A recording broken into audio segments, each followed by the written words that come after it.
but. Oh, yes. Oh, Cameron just joined. There they are. Hi. Awesome. Hey. Thank you. I've been trying to get my internet to work. For some reason, my computer Oh, won't hey, plug Kevin. into our internet. How was the funeral? It was sad, but it was good.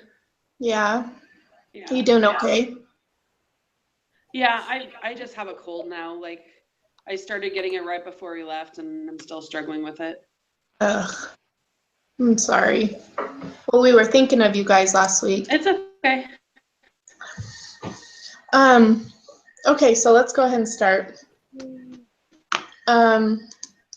First question, Cheryl and I were just kind of touching on it, but the first question is, having completed the book, how has your understanding and perception increased on the process of the international policy and law?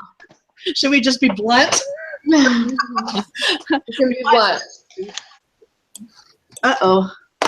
What happened? I was shocked by it. I felt really naive after I read it. I felt like there's so much that I don't know that goes on that affects my family, and I just felt like I need to try and understand it, at least at the basic level. It just made me feel so naive, and I felt like it was also unfair, and like I know that like I know how politics are, but it was just crazy to me to really see the politics of all of it.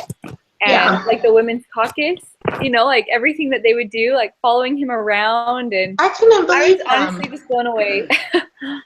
Siri, I was too. I was so like, I was almost embarrassed for like how they portrayed feminism and how, you know, like when he was writing his talk and they were talking about like, can you believe someone in here is actually going to defend the traditional family? Yeah. I'm like, are you kidding me? And how they said, can you believe people would bring that hate into this conference and try and justify it? Yeah, that was 10 years ago. Yeah, no. Yeah, seriously. Which is now too, because like one thing that I always thought was so profound was when the proclamation first came out. It was before there was all these major issues in regards to family and all these things. Even like came to be, it was like you never heard of like gay marriage, you never heard of like abortion, like you never heard of these things. And I understand like media changes things a lot too, but that just wasn't typically something that was accepted anywhere. And so so it's very interesting to me that 10 years ago, like while the proclamation was just first being released, then that happened. And it's just like, whoa, that is just, it's truly nuts that it had that big of an impact there. And anyway, and like the rest of you guys, I did not know that all those different conferences and all those things went in together. Like I had no idea any of those things even took place. I did not know that different nations met together for these issues, different things. Like I had no idea about that. Yeah. You know what? I just caught me off guard is when the woman from the women's caucus went up to him and called him to his face. Obviously, they changed the language, but you know, you're a liar. And I thought, wow, it's like they don't hold anything back. You know, it's one thing to go outside a conference like that and personally walk up to someone, but this is like right in the middle of it, you know, right? At least that's what I got out of it. I'm going, wow, that just takes some you know, I was just like, wow, I was just blown away.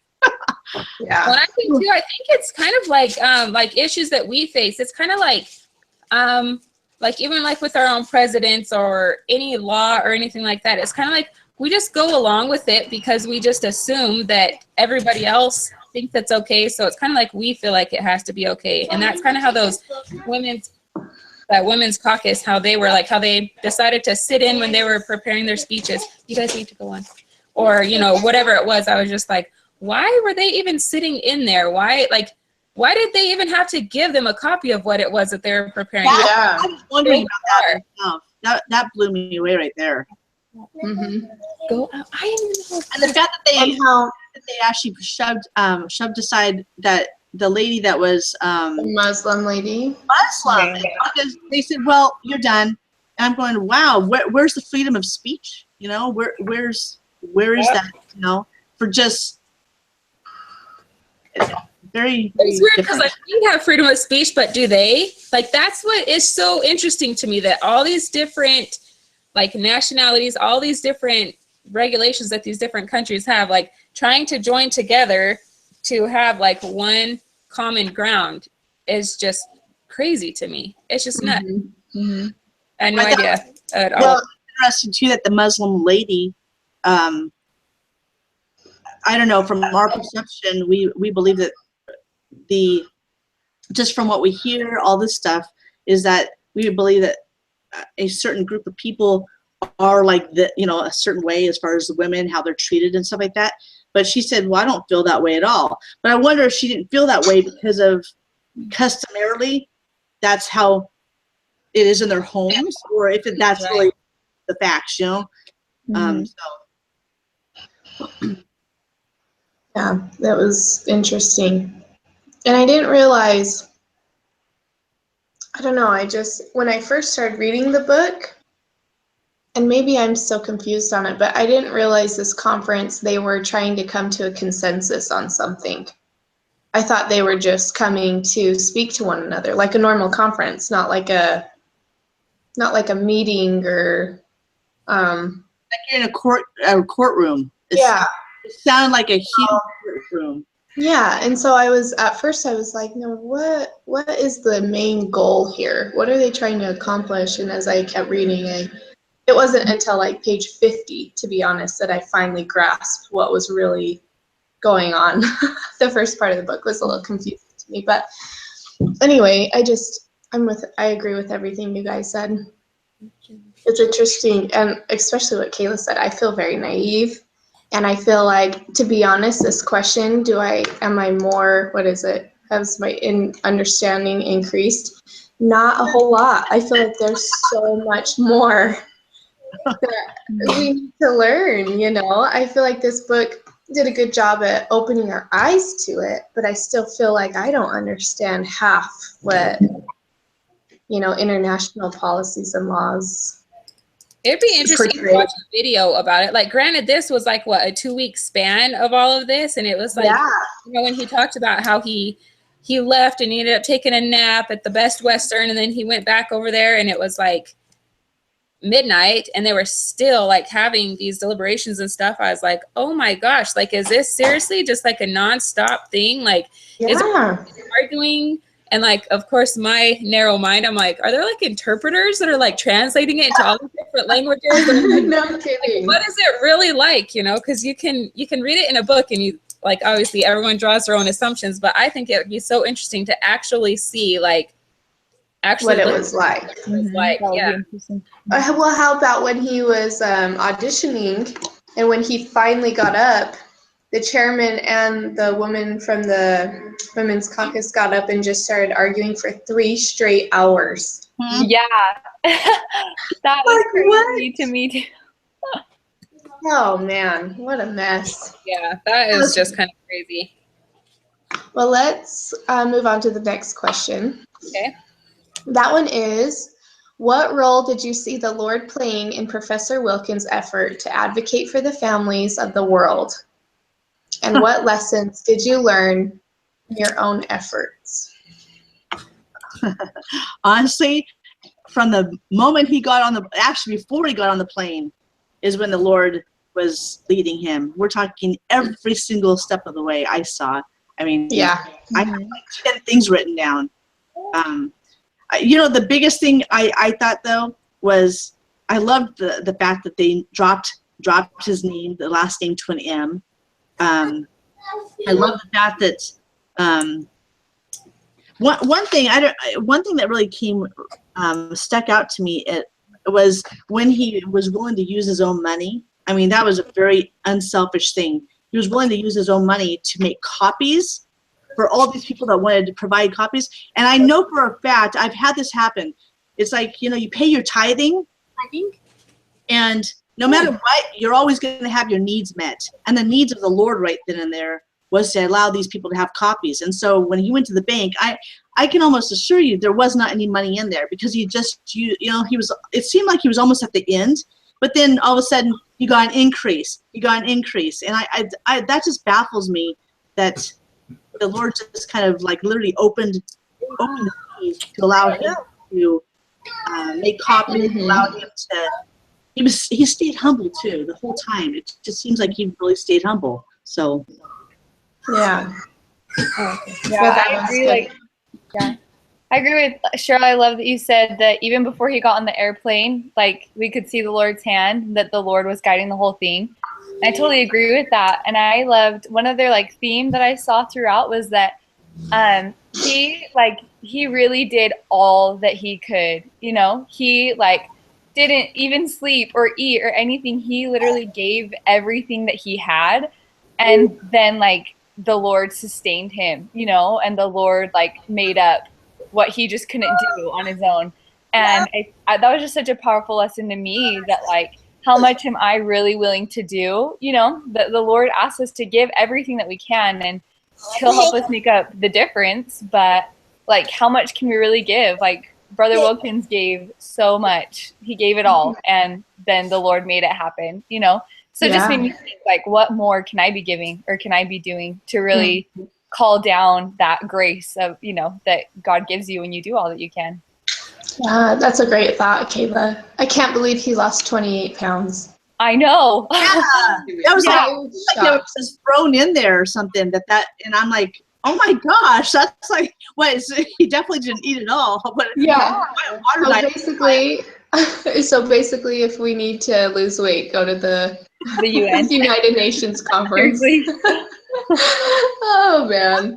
Well, I feel like he wasn't ever scared, like through all of it. Like even at the very end when he realized that he was the only one there and like all the protection was gone, and I was like, that's freaky. Like all the like, you know, because he had said that, you know, they take Americans hostage, they hold them for ransom, they do all these different like torturing methods and all these different things, but he like was not scared. And I was like, whoa, like that's pretty powerful, like realizing that you're doing the Lord's work during all of this. And so truly, I mean, and I guess that's kind of like how missionary work is too. It's like you know that you're going to be protected because you're doing what it is that he asked you to do.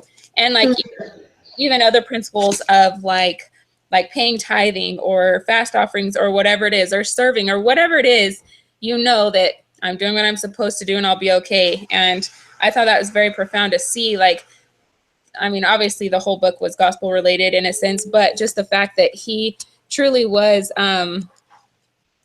like, you know, I feel like someone who wasn't a member of the church could read the book and relate to it just as much as us who are members of the church, or who are like, whoa, look at that. But and even like him being, I don't know, displaying humility, I guess, even at the end with the Muslims and their praying rug, and how he has that on his, what was it, his piano or whatnot. I was like, wow, that's just really neat too. Like all throughout it, he truly just recognized the hand of the Lord in all of it. And I think it was a great reminder to us to show that even though there are these different hardships and things, that we truly are all brothers and sisters, and we are all children of the same God, and we all do have an eternal purpose here. And he really displayed that respect for one another. And despite the other things that others, particularly the Women's Caucus, were doing, it was just like, whoa.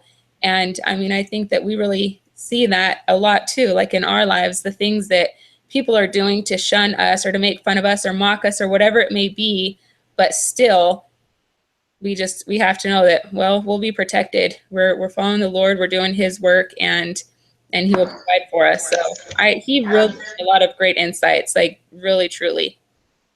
You know, the one thing I thought I'd point out, which you guys probably caught it, but at the same time, it just really stood out to me, is his training. He mentioned about his training in the theater, that it enabled him to know, what was it? I put down, it enabled him to know when he had an audience, when he had his audience concentration, therefore his words and personal abilities were able to help him. I thought, you know what, just like you were saying, Caitlin, I think it was you, or one of you, said that when it comes down to our abilities, we do everything that we can do. We get our training. He was like, he used so much of the like when he was in pocket, or like when he was at the very last conference, he said that he actually saw within the women, like, you know how he used the scriptures and how he said he felt like he was up there as a prophet. It's those things where he had the training, the background for what he was about ready to do. And I just love that he was just placed at the right time, just like a prophet. He was placed at the right time, right place at the right time to make a difference. And I just was really, really impressed with that. Mm-hmm. One of the things that stood out to me was that everything that you guys said is spot on. Hi, by the way, we just kind of joined in. Sorry. Again. Hi, guys. One of the things that stood out to me a lot was that it's what Elder Bednar had used to talk about a lot. By small and simple things, great things come to pass. Well, he didn't really want to go to that thing in the first place. I thought it was so interesting that, like, he had no desire to go. He had all these plans to be with his wife, and he had this big romantic thing set up, and he said no the first few times, and then it wasn't until his wife really started persuading him and he started listening to the others' opinions that that he opened up his heart enough to be able to be like, oh, maybe I am supposed to go. I don't know why. But I thought it was interesting because, like you guys were saying, he was definitely sent there by the Lord. And it reminded me that I felt that way a lot of times where I'm against something that even though I knew it was right for me to do, I didn't want to do it because it was too much work or I had my own plans, you know, like, and I think that's interesting because that's the way the Lord works. He softens us by people that are closest to us, like our spouses and friends that are close, you know. I thought that was a really cool part too. You know, What I really liked is oh, go ahead, Cameron. all I was gonna say is what I really liked is that he had that desire from the very beginning of his trip to go and see the one mosque. I don't know how to say the name of that mosque. And like he spent the entire trip trying to go there and no one knew where it was and nothing, like, and it wasn't until after he had put forth his best effort and done everything he needed to that he finally gets that blessing of seeing it out the window and is like, oh, that's where I wanted to go this whole time, and find someone that can get him there. And I think that that's how it is a lot of times in our own lives, that Heavenly Father, like, expects a lot of work for us, and then we get the blessings that we've been desiring, especially like when we've put forth our best effort. Because from everything I read, it wasn't like he was just like, oh, well, I guess I'll just do whatever. Yeah, that sounds fine. He like really tried to like live up to what he was supposed to be doing and really push the Lord's work forward, not just his own, what he wanted or what he thought. But he definitely put the Lord first. You know what? It's funny because the part of how was it his wife that actually told him to pull out the family proclamation? Was that right? Yes. Yeah, it was his wife. I don't know. I must have grown in testimony of the family proclamation because this has happened to me twice now. A couple weeks ago at some church thing that we had here at the Lord, and then today.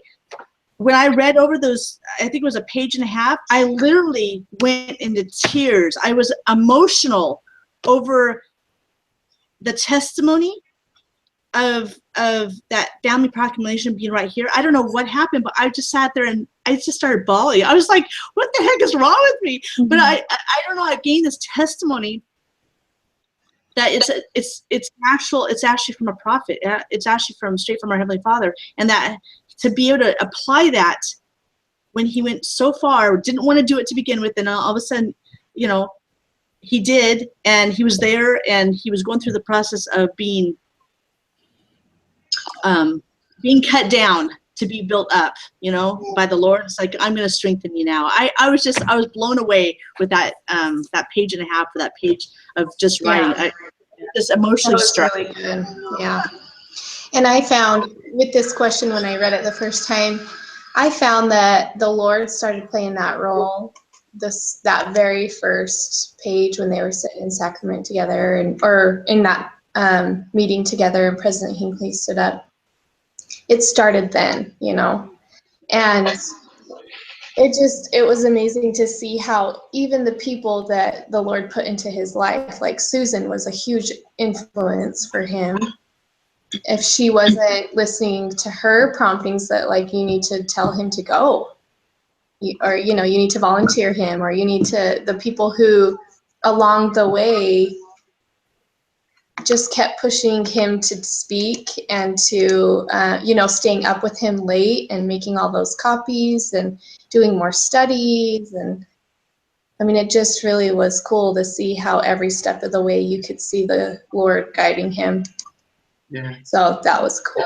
But I love Let's move on to like how his wife Melanie always sustained him and supported him like through the whole thing, and like that's often what he needed at the end of the day, was he just needed to hear her reassurance. And she was so unified with him. She totally understood the things that it was that he was needing, and she relayed that in such a loving way, but such a simple way and profound. And she totally got it. And I love at the very end when he had planned that trip for them, and she went out there and she just went right to work helping him in his desire to sustain the family and to make that impression to those people. And even though their little vacation didn't end up happening, but it was like there was no murmuring. They knew even still that there was still work to be done, and they did it.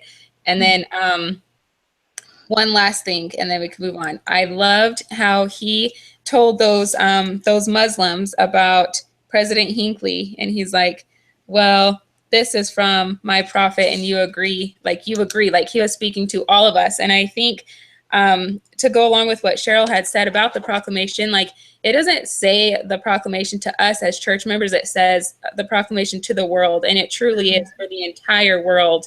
And we are his mouthpieces to make sure that others are getting that. And so I like what you said, Cheryl, about that. It truly is a touching document for our day and for the entire world. And especially as family advocates now, since, we're all obtaining our degree in this, I think it puts so much more on our shoulders. And I think we really need to strive to be more like Brother Wilkins and to share that, no matter what depth it takes on our part. That was good. So the third question is just basically what we're talking about, the important supporting roles. Who did you see playing that were playing into this account? What importance did you recognize with this? So we kind of touched on that. Does anyone else have another role they saw by someone that they want to share? Go ahead, Kim. One of the roles I thought was it was Susan's son that came to the conference, and like through him they were able to find that back in 1949 the UN conference had defined marriage as like a traditional marriage, and without him there, that might not have come forth. Like, yeah, the one person might have made that offhand comment, but there might have been no one to go and find that one piece of information they needed. And I just think like that's another like of the Lord's inspiring, like, yeah, take your son with you. And everything just kind of worked out. And I just think that he played a supporting role in finding that one piece of legislature so that Dr. Wilkins could then present it to everyone else and say, you guys have already said that this is what the family is. Exactly. The role that I saw was Alva Myrdal or something like that. She was the one, I think she was, correct me if I'm wrong, I think she was the one that was ahead of all the women's caucus type thing, who kept speaking out as a social engineer. How her perception of her children, like the role wasn't exactly positive, but it was in the end, because it allowed him to see Satan has a really huge power in trying to make people feel like that womanhood's not important. And she just had a really bad overall outlook on motherhood and everything else. I think Alva, Myrdal, she just, it started with her, like all the negativity and just her role as well. I don't remember her statements except for the fact that she did her negativity on children and being at home, and sounds like she just had, just sounds like she just didn't like to be a mother. Yeah, I remember that.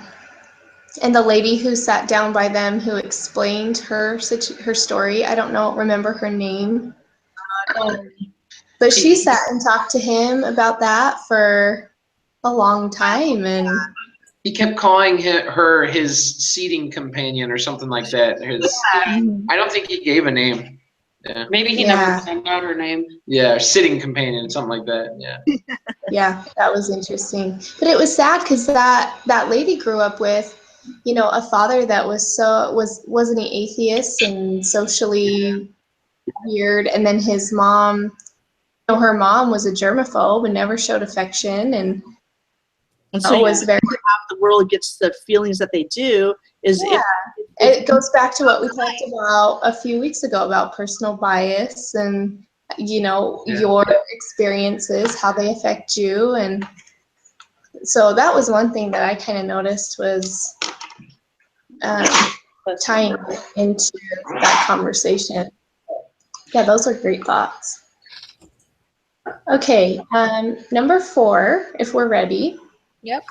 It says, ponder your readings from A Sacred Duty. What are some consequences and risks of minimizing or eliminating family and religion from the public policy?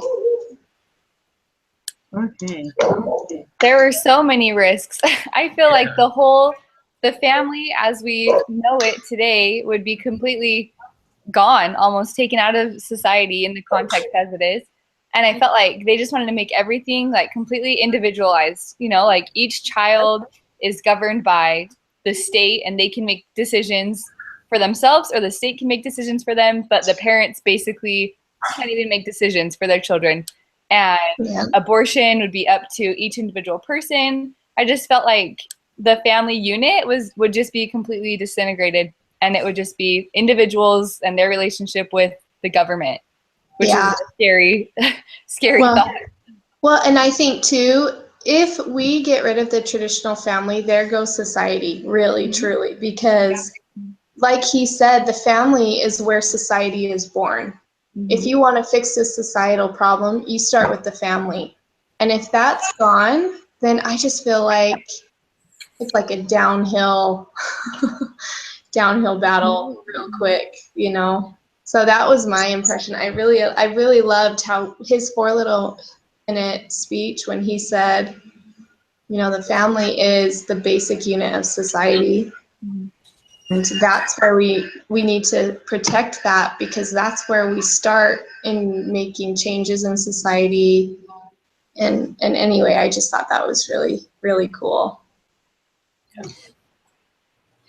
To expand on that, I mean, you figure too, like anytime you see other people's kids, like I've heard teachers so often say like, oh yes, I know whose parent you are because your child acts just like you. And really like the things that we learn at home, it's like, you know, you figure those, like you have those kids at school. My mom's a special ed teacher, so she always told me crazy stories, but it's like she had, like, sadly, a lot of the students were in there because of their parents. Like their parents were not active in their lives. Their parents were very abusive. Their parents were just like crazy, you know? And so it's like then their kids in turn displayed those same characteristics. And so then you had those loving little students who, you know, who struggled, but their parents would come in there and they would be concerned. And you're like, oh yeah, I can go through this row of parents and truly tell which parent belongs to which student. And it's like really, it is exactly how it is. We are the basic unit of society, and everything does start in the home. The things we teach our kids,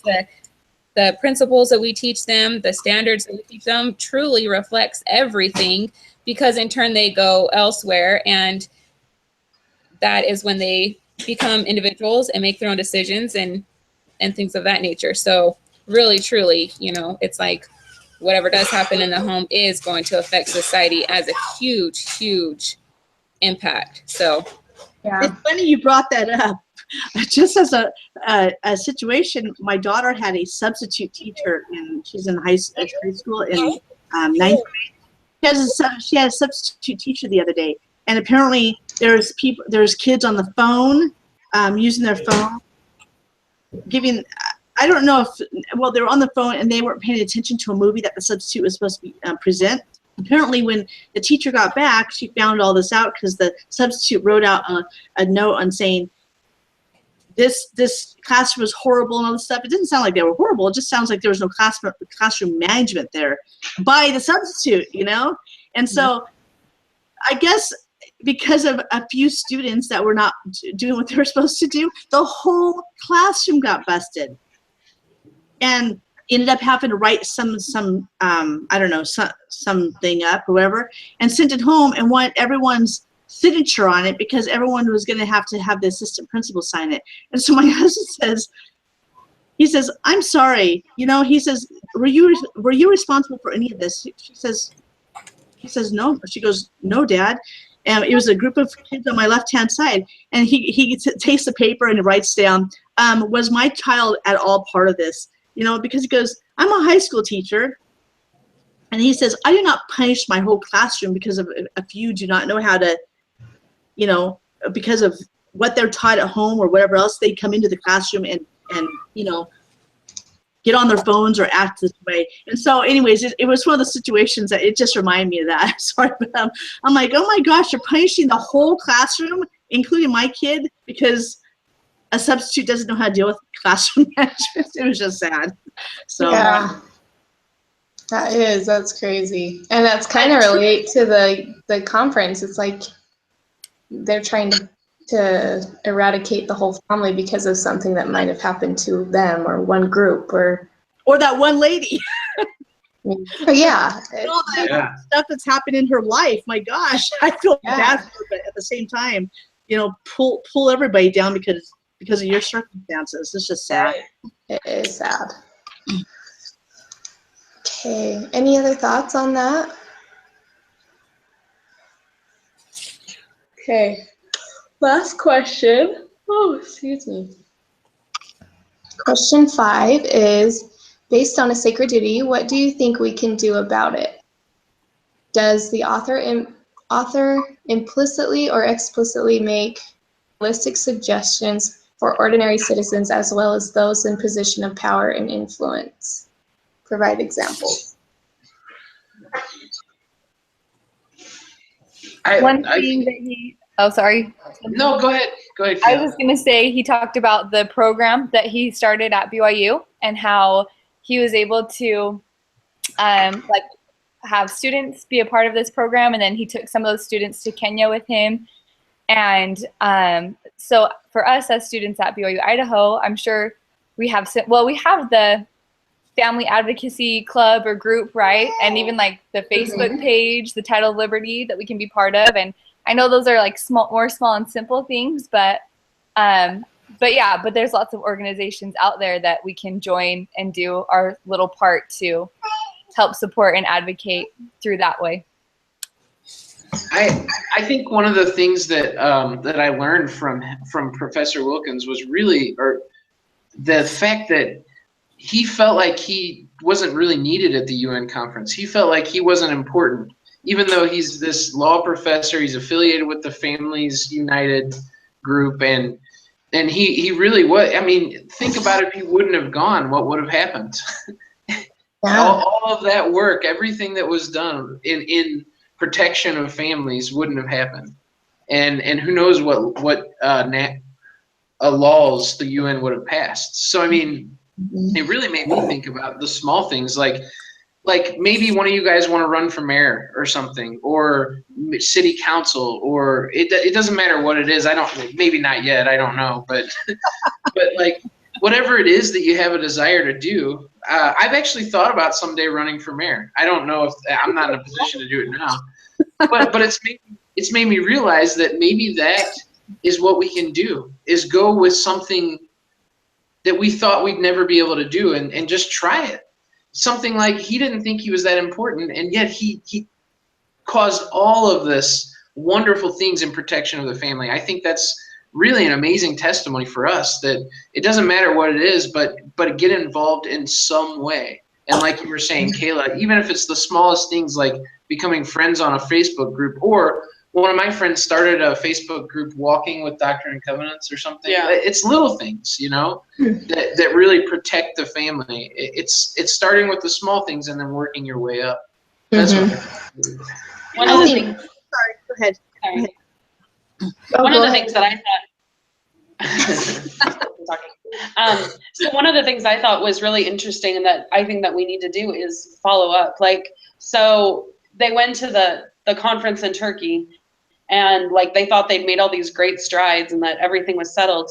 And then so no one was planning to go to that Nairobi conference. And like you read in the book and it talks about how most of the UN was just gonna like blow what happened in Istanbul as just like a fluke, and that's not. We're going to go back to the policies that we've forged before, and so I think that really taught me that you have to follow up on those things. You can't just be like, oh, yay, here's a victory. Now we can just sit back and wait for other things to happen. Wait for the Lord to take care of everything else. We actually have to do our part and follow up on what we start, because otherwise the policies and things that we're trying to affect can fall through the cracks and it can become something that we don't want it to be.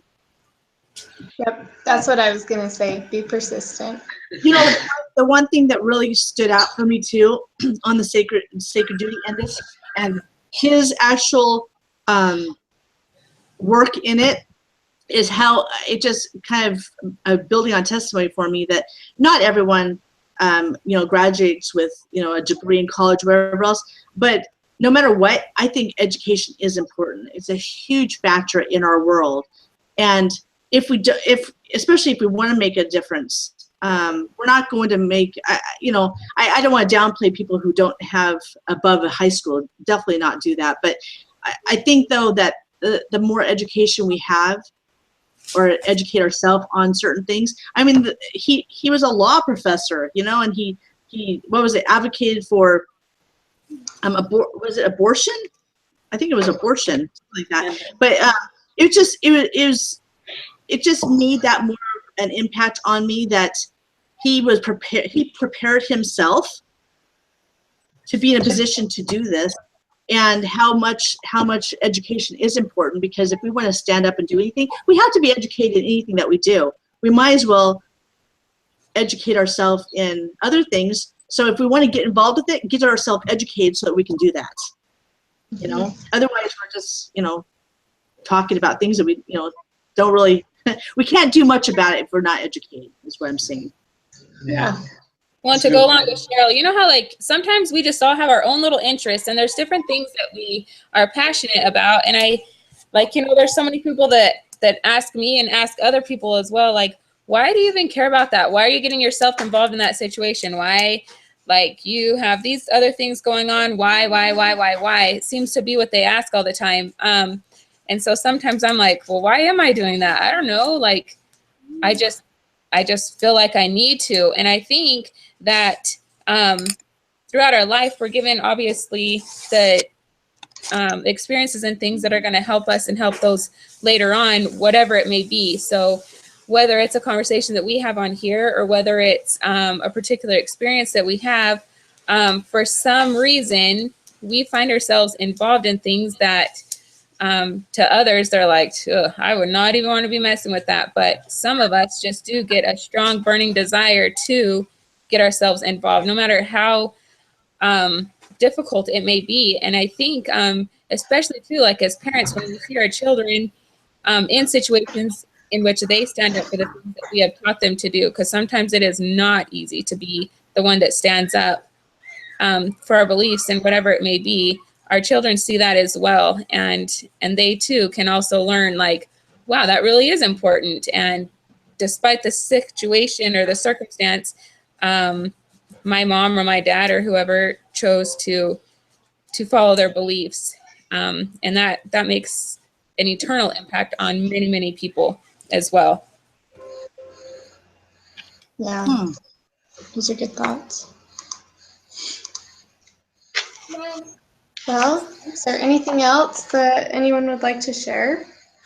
Do you guys want to go to one of those things like him? I think it would be very interesting, but I think I would get so upset. Like just hearing some of these people's talks, I'm like, I would honestly be like, you're an idiot. Sorry. It makes me so. It's really funny because we been studying this for the last couple of weeks now. Going off of what you said, Malia, is about how people just think, why are you bothering? Well, it's funny because I was sitting in front of the TV the other day, and a commercial came on that were having two women being married. It was just a commercial, but it was on a product, a certain product. I don't remember what the product was, but two women getting married, and my husband's like, look at this. I can't believe that they're actually showing, you know, it's like, look at where our TV, look at what's now happening on TV. I looked at, I'm like, oh my gosh, I got so mad, so instantly mad. And I thought, you know what? This is ridiculous. It's one thing to put 30-minute shows together where I can flip through them and not watch them. That's, you know what? Media will go that way. But I'm like, to subject myself to have to watch a commercial that completely goes against who I am, what we believe in, the whole bit. I got really irritated the other day about it. And I asked my husband, what was the commercial? What was the channel? All this stuff, because I'm going to write in. I'm going to do something about this. So my husband's like, why? I said, because darn it, I'm an advocate. He's like, you're an advocate. I said, let me explain this to you, because I don't sit there and talk to him about all my education. But I was like, I said, you don't understand. I said, my kids are watching these darn commercials. And I said, that they think that, you know, people think that that's normal. It's not normal. And so he goes, yeah, but you can't fight everything. And I said, really? If a UN representative as an advocate can fight a battle on, you know, if that one lady that we watched a couple of weeks ago can go into a family restaurant and battle something like that, then I can battle something like this. And I said, he says, yeah, but they won't do anything about it. I said, but the fact of the matter is, if I'm saying something, that right there is okay for me. I said, it may not go anywhere, but if I don't do something, you know, if I don't do something about it, it can continue. So I was so on what you were saying, Malaya. It was just a very interesting, advocacy is like, it's out there, and we just have to step in and do something about it. It may not go anywhere, but at the same time, I have a voice. Yeah. So That's awesome. That's really cool. oh my gosh. I think that's great, Cheryl. Write a book. Okay, should we do our 2-minute wrap up? Do you think we've covered everything? We can do that. Okay, and we're supposed to do our names, right? Yeah, let's go through. Cheryl, do you want to start with you, and we'll just go down the line? Sure. Cheryl Cruz.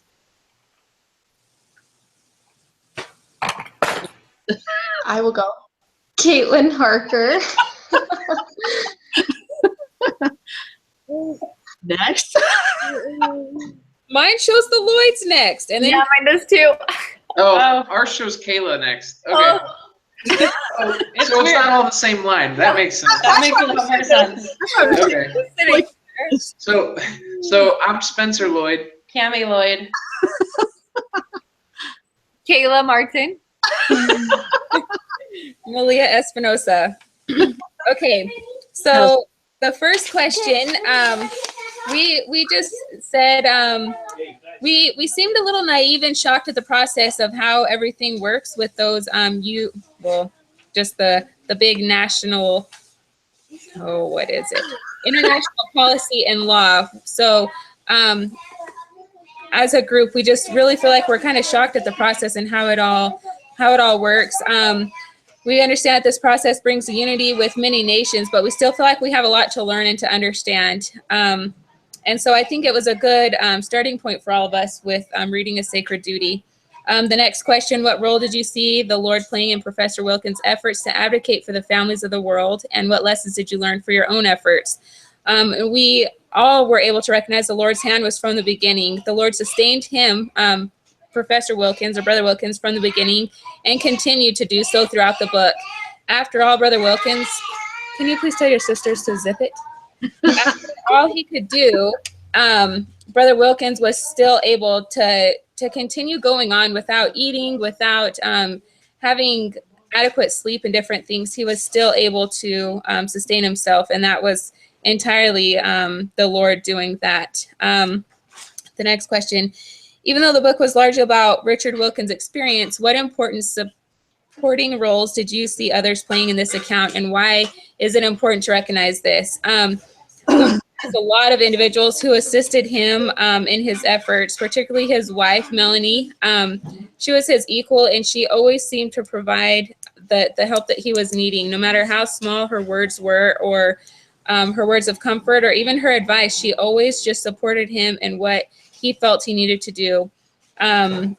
We discussed Susan's son, who was able to find the document that defined the family, and how that small role that he played was so critical in the entire process, and ultimately was one that allowed them to maintain the definition of the family. And we also mentioned that even those who opposed his views, they were also critical, because it allowed him to express his testimony even more throughout, and to continue to show his love and God's love to those who were opposing him. The fourth question, ponder your readings from A Sacred Duty. What are some consequences and risks of minimizing or eliminating family and religion from public policy? We, as a group, understand that the family unit would cease to exist and society would fade. School and communities are affected by situations in the home, and a strong foundation at home provides a great impact on the world. And we can see the negative impacts based on the negative situations at home. And we see that in small measures and very large measures as well, just like the woman who did not have a good situation at home, who was striving to make the point about how children are basically an inconvenience, and she didn't have the affection, and she was just basically in a toxic situation. And then finally, based on A Sacred Duty, what do you think we can do about it? Does the author, whatever that word is, implicitly or explicitly make realistic suggestions for ordinary citizens, as well as those in a position of power and influence? And we said we must follow up on situations that we are a part of to make sure that those efforts that we have put forth have not been eliminated by those who oppose us. Small efforts we make can truly make a big impact. The education we receive can be used for good. Different callings in life allow us to make impacts in small ways that can continue to expand. And so overall, we really feel like education is important, and it allows us to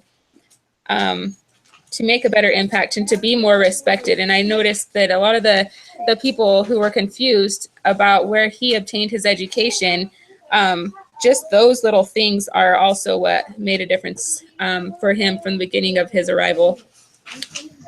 And that's the wrap. Good job. Okay, I'm gonna stop it.